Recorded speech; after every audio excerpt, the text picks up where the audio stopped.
Hi and welcome to a new episode of Z Zone. Today we're going to talk about my 10 favorite debut albums.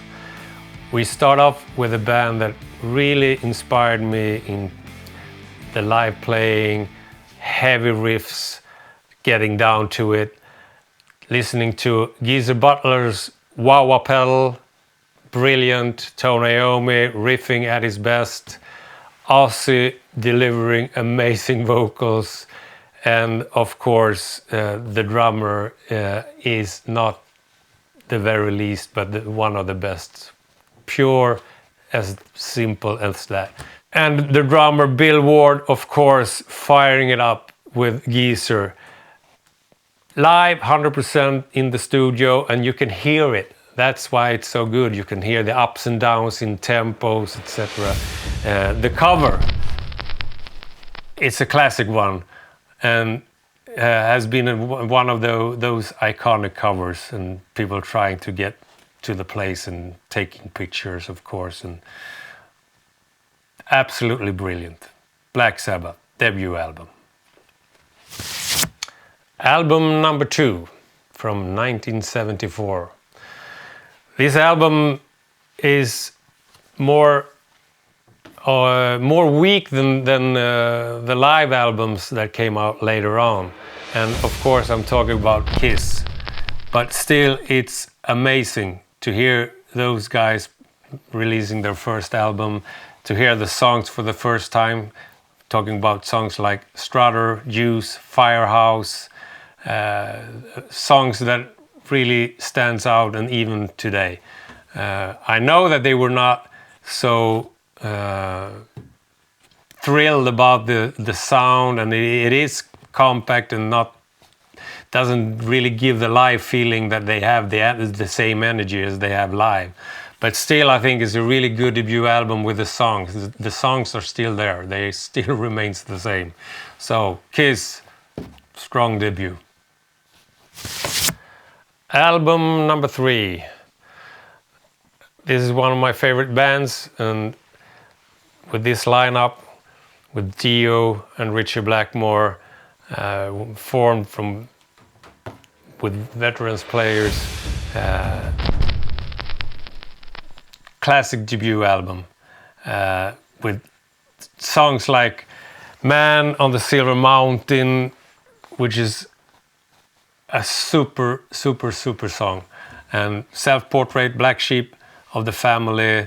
I think when this hit the world, people knew that Ritchie Blackmore, he wasn't off after the Deep Purple, splitting from Deep Purple. He came up with something great that still lasts, and this era I love it. So great debut album. Album number 4. Pure rock and roll. It's a long way to the top if you want to rock and roll. Can't get better than that.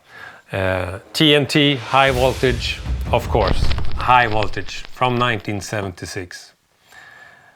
A great debut album, and to hear that sound, loud and clear, powerful. Not a lot of distortion. That's the secret of the sound of AC/DC. Loud, really loud and well played.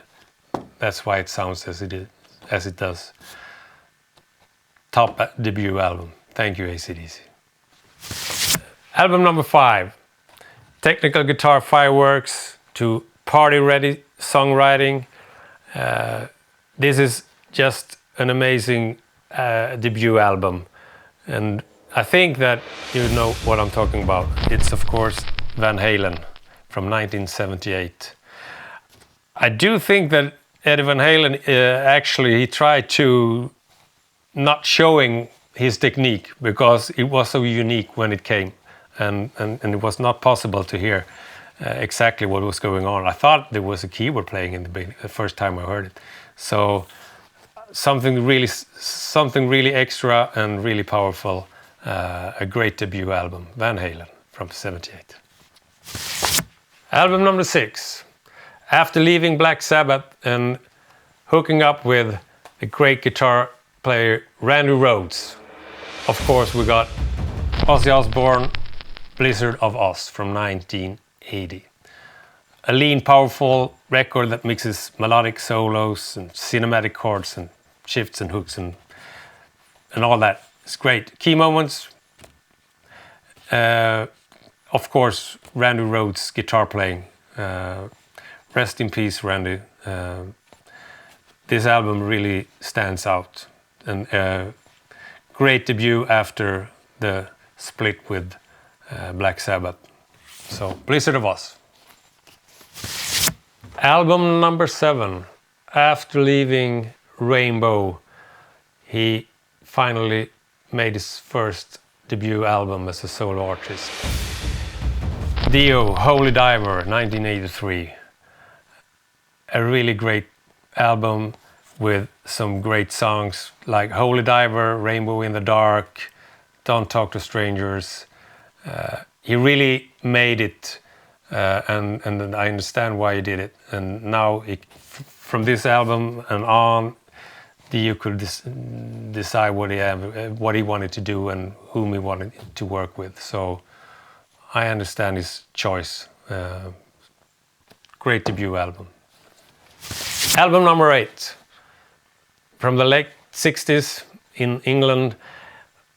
Often they've been compared with Deep Purple as a kind of copy of Deep Purple, but I don't think it's fair. They got their own sound and they did their own career. A really great band.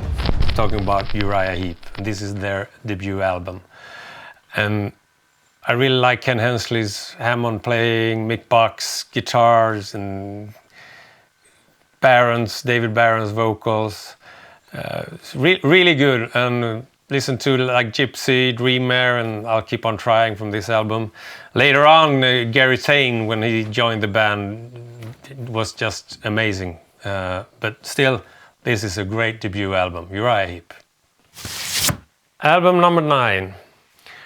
We got a British band, and they are all. Sometimes people say that this is the early heavy metal. They are amongst them. Great blues influence, great musicians. They really had something extra, and I'm talking about Led Zeppelin. John Bonham playing with John Paul Jones, Jimmy Page, and the vocals are just something extraordinary. And I think that part of the success is that they were able to improvise a lot without getting ahead too much. They really could get the thing together, even live on stage jamming. So this got to be one of the greatest debut albums, Led Zeppelin. Listen for Good Times, Bad Times, Dazed and Confused, Communication Breakdown. Album number 10. This guitarist he got from USA, flew over to England, and became one of the greatest guitar heroes ever. He met up with Mitch Mitchell and Noel Redding and formed Jimi Hendrix Experience, and this is the debut album.